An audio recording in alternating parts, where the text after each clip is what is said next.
কৃষ্ণ হরে হরে, হরে রাম রাম রাম হরে হরে।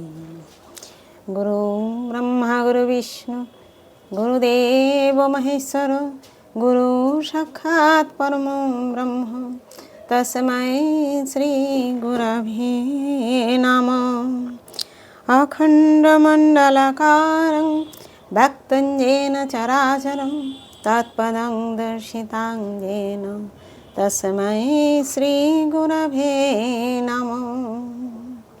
অজ্ঞানং তিমিরন্ধস্য জ্ঞানাঞ্জनं শলাকায়ং চক্ষুरुन्मीलितं येन তস্मै শ্রী গুরবে নমঃ।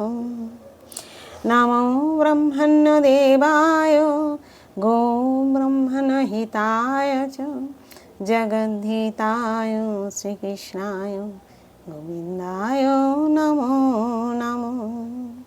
নমো কৃষ্ণায় বাসুদেবায় হরয়ে পরমাত্মনে প্রণতো ক্লেশনাশায় গোবিন্দায় নমো নমঃ।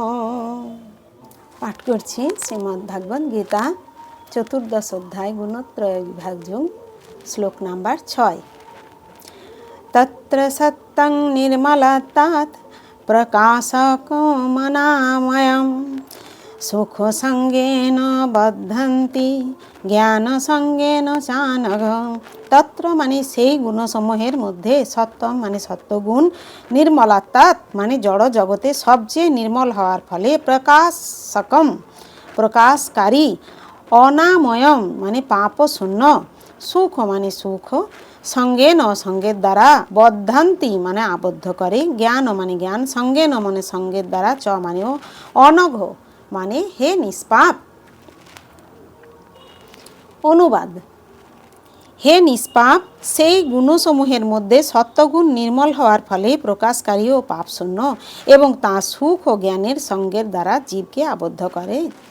তাৎপর্য: জড় প্রকৃতির বন্ধনে আবদ্ধ জীব নানা রকমের, তার মধ্যে কেউ সুখী, কেউ আবার খুব কর্মচঞ্চল এবং কেউ অসহায়।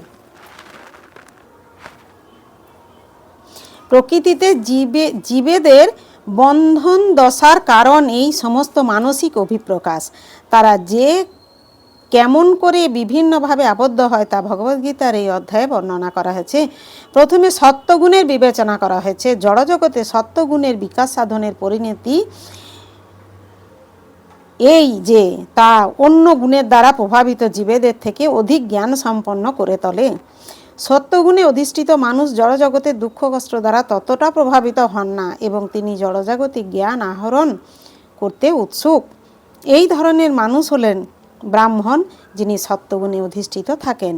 এই স্তরের সুখানুভূতির কারণ হচ্ছে সত্যগুণে অধিষ্ঠিত জীব সাধারণত পাপ কর্ম থেকে অনেকটা মুক্ত থাকেন। প্রকৃতপক্ষে বৈদিক শাস্ত্রে বলা হয়েছে যে সত্যগুণের অর্থ উন্নত জ্ঞান এবং অধিকতর সুখানুভূতি।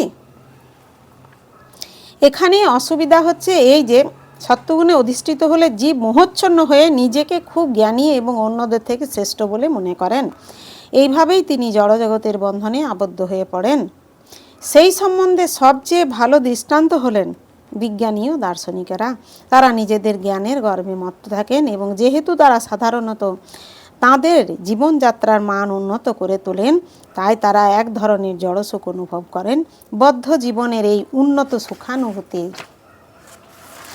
তাদের জড় প্রকৃতির সত্যগুণের বন্ধনে আবদ্ধ করে তোলে। সেই হেতু তারা সত্যগুণে কর্ম করার প্রতি আকৃষ্ট হন এবং যতক্ষণ পর্যন্ত এইভাবে কর্ম করার দিকে তাদের আকর্ষণ থাকে, ততক্ষণ তাদের প্রকৃতির গুণজাত কোনো একটি জড় দেহ ধারণ করতেই হয়। তাই মুক্তি লাভ করতে চিৎজগতে প্রবেশ করবার জন্য কোনো সম্ভাবনাই তাদের নেই। তারা হয়তো দার্শনিক, বিজ্ঞানী বা কবি হয়ে বারবার জন্মাতে পারেন এবং বারবার জন্ম মৃত্যুর ক্লেশদায়ক বন্ধনে তাদের আবদ্ধ হতে হয়। কিন্তু জড়শক্তির মোহে আচ্ছন্ন হয়ে তারা মনে করেন যে সেই ধরনের জীবনযাত্রা সুখদায়ক। হরে কৃষ্ণ কৃষ্ণ কৃষ্ণ হরে হরে, হরে রাম হরে রাম রাম রাম হরে হরে। জয় গুরুদেব, জয় রাধে, জয় রাধে।